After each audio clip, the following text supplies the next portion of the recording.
Hello everybody, I'm Christina and today I'm going to bring you along a day in my life of revision. Now, I know that revising for a whole entire day is not easy. It's not easy in your mind, it's not easy in your body, it's just not easy. Let alone if you have to revise for a whole entire day for a whole entire week or longer than that, depending on when you have your exams. On top of that, you have stress because your exams are coming, you have deadlines still, and it's just not an easy task, and I completely know that and I understand that. However, we have to do it. So I thought that in this video I will also bring you some tips that works for me personally, in the hopes that you can do the same thing or adapt it to yourself, and in the hopes that it will help you. On the days when I'm revising, I usually wake up between 6:30 and 7:30, but I am a morning person. I work really well when it's light outside, and I start being way less productive when the sun goes down.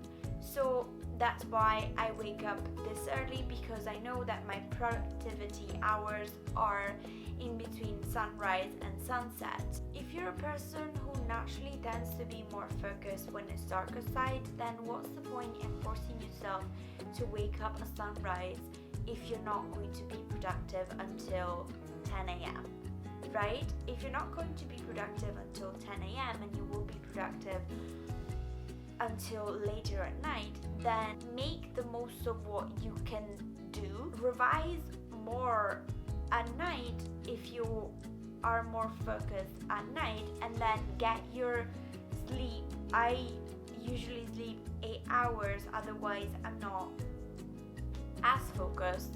So get your sleep time in full.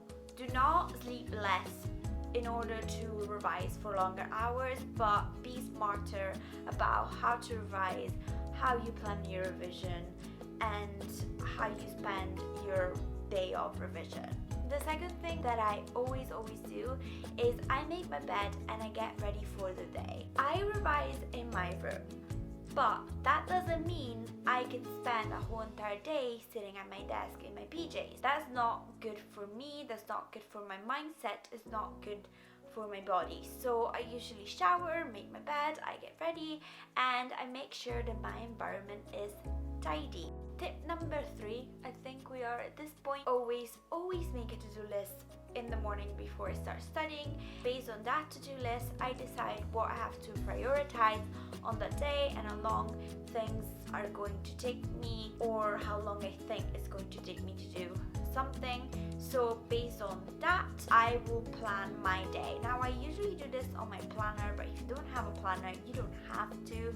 Just whip out a piece of paper and write it on that. When I plan out my day, I try and leave myself breaks to do other things that are not sitting at my desk and revising. And by that, I do not mean go on YouTube and watch a YouTube video. I might do that while I'm having lunch, for example. As a general rule, I try and do other things that still keep me going, so I'm still productive. So for example, if I study for 2 hours, then I take a half an hour break, and in that half-hour break I will maybe do my laundry or tidy the room that I messed up throughout the day. I do things that are not sitting at my desk and revising, but it's still me being productive and doing something, instead of being sitting there watching a video or scrolling through social media, which we all know that once you go on Instagram and you look at your feed, you're not going to be able to log off after the half hour you said you were going to be on it. Get out of your house, or get out of the place you're revising in. So for example, I revise in my room. I sit at my desk and revise at my desk, because I'm not one to go to the library and revise, because the library just stresses me out. But if you're someone who revises in the library, then if you're taking a lunch break, then go to the hub and have lunch there. So you're changing the environment you're in. Also, something that I think is really cool that our university offers is our revision week events.